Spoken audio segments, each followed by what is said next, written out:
যুক্তরাষ্ট্রের সাজানো যুদ্ধবিরতির প্রস্তাব উড়িয়ে দিল ইরান সমর্থিত গোষ্ঠী হিজবুল্লাহ। দক্ষিণ লেবাননে ঢুকে পড়া ইসরায়েলি সেনাদের উপর ঝাঁকে ঝাঁকে রকেট ছুড়ে তারা ধ্বংস করেছে একের পর এক অত্যাধুনিক ট্যাঙ্ক।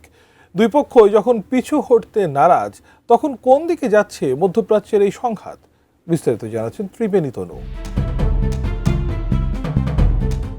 লেবাননের মাটিতে ঢুকে পড়া ইসরায়েলি সেনাদের ওপর একের পর এক বিধ্বংসী হামলা চালাচ্ছে হিজবুল্লাহ।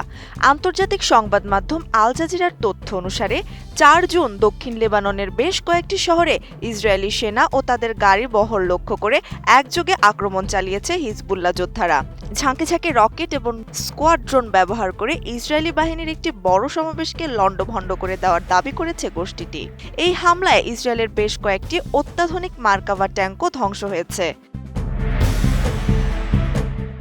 উন্নত মানের কাঁচামাল আরআইএল অ্যাঙ্গেল এন্ড চ্যানেল, এখন কাঠের দিন শেষ, আরআইএল এর বাংলাদেশ।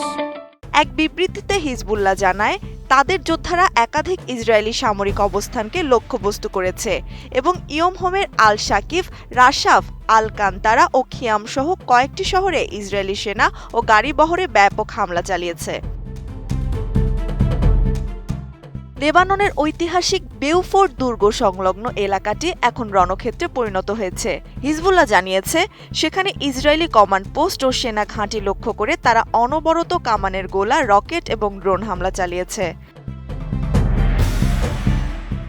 তবে এই চরম সংঘাতের মাঝেই ওয়াশিংটনের পক্ষ থেকে একটি যুদ্ধবিরতির খবর সামনে এসেছিল। মার্কিন প্রশাসন দাবি করেছিল, হিজবুল্লাহ সীমান্ত এলাকা থেকে তাদের যোদ্ধা সরিয়ে নেবে এবং গোলাবর্ষণ বন্ধ করবে।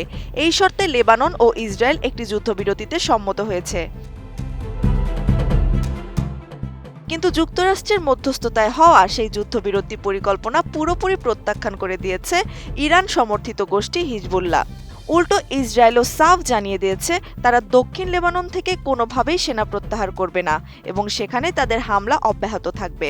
দুই পক্ষের এমন অনমনীয় অবস্থানের কারণে মধ্যপ্রাচ্যের যুদ্ধ পরিস্থিতি এখন আরও ভয়ঙ্কর রূপ নিয়েছে।